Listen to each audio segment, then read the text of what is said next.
আমাদের সুন্দর দেশটাতে তাই শিশুদের উত্থান করে যেতে চাই। আমরা আজকে শিশু আসিয়ার করুণ মৃত্যুতে গোটা জাতি শোকে স্তব্ধ। আমাদের কথা বলার ভাষা আমরা হারিয়ে ফেলেছি। আমরা ভাবতে পারি না এই সভ্য সমাজে একটি শিশু, যে শিশুটি ফুলের মতো বেড়ে ওঠার কথা ছিল, যে শিশুটি কলি হয়ে ফুল না ফুটতেই অকালে ঝরে পড়ল, একটি সভ্য সমাজের জন্য আমি মনে করি শিশু আসিয়ার মৃত্যু, এই করুণ মৃত্যু আমাদের এই সভ্য জগতের মুখে চপটাঘাত।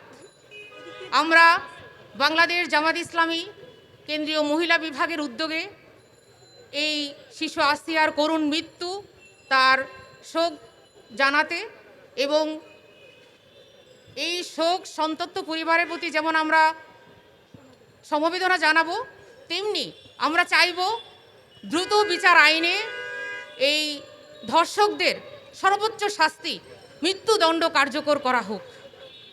প্রিয় সাংবাদিক বন্ধুগণ, আমরা জানি যে আজকের এই শিশু আসিয়া, সে নট অনলি একজন আসিয়া, একজন শিশু, সে হচ্ছে আমাদের সিম্বলিক আইকন। নারী নির্যাতনের যে করুণ অবস্থা আমাদের সমাজে রন্ধ্রে রন্ধ্রে আজকে নারীরা যে নির্যাতিত হচ্ছে, শিশু আসিয়া তার একটা ন্যূনতম একটি সিম্বল।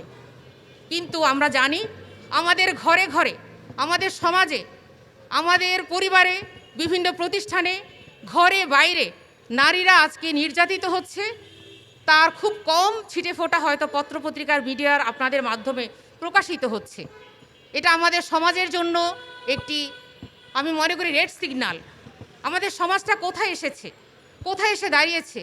আমরা সভ্য সমাজ দাবি করছি, আমরা ডিজিটাল রাষ্ট্র বলছি, আমরা স্মার্ট বাংলাদেশ বলেছি।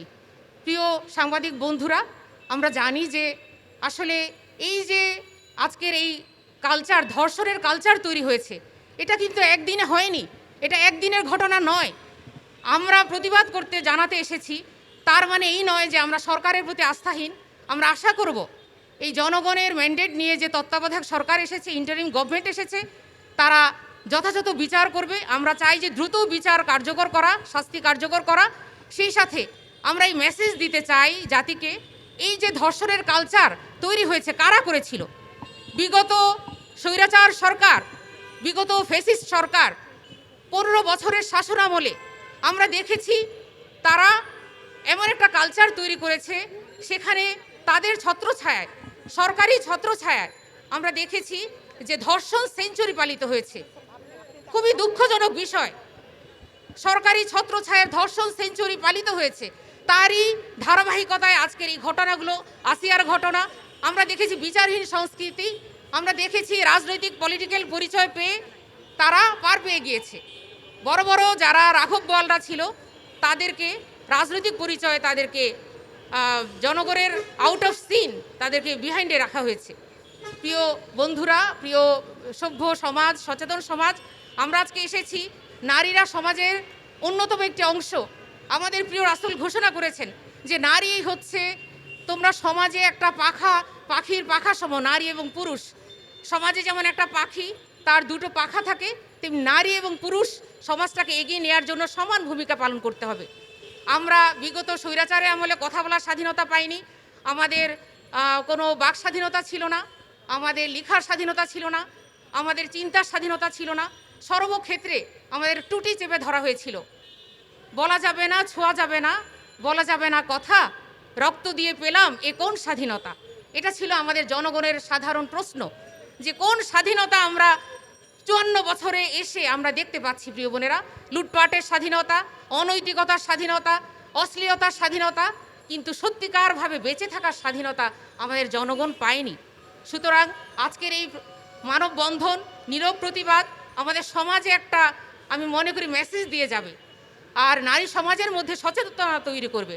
কারণ আমরা জানি শুধুমাত্র নারী আইন দিয়ে নারী অধিকার প্রতিষ্ঠা সম্ভব নয়, যতদিন পর্যন্ত না আমরা মানুষের মনুষ্যত্ব বোধকে জাগ্রত করতে না পারবো, মানুষের প্রতি সহনশীলতা, মানবিকতা, হিউম্যান বিইং হিসাবে তার রাইটসগুলোকে আমরা শ্রদ্ধা সম্মান করতে না পারবো ততদিন পর্যন্ত আসলে আইন করে শাস্তি দিয়ে হয়তো একটা মৃত্যুদণ্ড হতে পারে, একজনের শাস্তি হতে পারে, কিন্তু সমাজ থেকে এই অবিচারকে নির্মূল করার জন্য সমাজে একটা সুস্থ পরিবেশ, নারী বান্ধব পরিবেশ, শিশু বান্ধব পরিবেশ, এই পরিবেশ নিশ্চিত করার জন্য আমাদের সকলকে এগিয়ে আসতে হবে।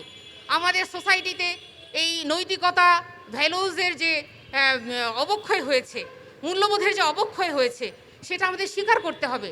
সমাজে আজকে মিডিয়া জগতে যে অশ্লীলতা, সমাজে আজকে ইন্টারনেট জগতে যে অশ্লীলতার সয়লাভ আমরা দেখতে পাচ্ছি, সেখানে শিশুদেরকে অ্যাবিউজ করা হচ্ছে, নারীদেরকে টর্চার করা হচ্ছে, নারীদের তারা প্রতিষ্ঠান সর্বোচ্চ আমরা জানি যে পুলিশ প্রশাসন এবং আরও অন্যান্য সর্বোচ্চ প্রশাসনেও কিন্তু নারীরা অনেক নীরবে নিভৃতে কাঁদছে।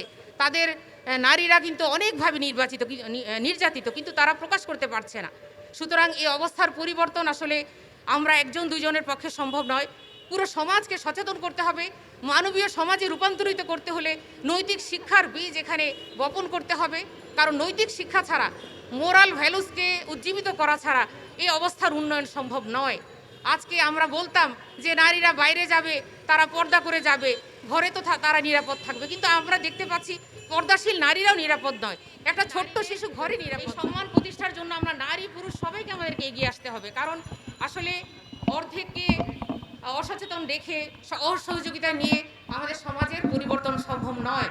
শিশু আসিয়ার করুণ মৃত্যু আমরা আমাদের সমাজের জন্য আমি মনে করব সবার জন্য এটি একটি মানে দুঃখজনক বিষয়, এবং আমাদের দায়ভার, আমরা কেউ এর থেকে মুক্তি নিতে পারবো না, প্রত্যেকে আমাদের এর জন্য দায়ভার রয়েছে।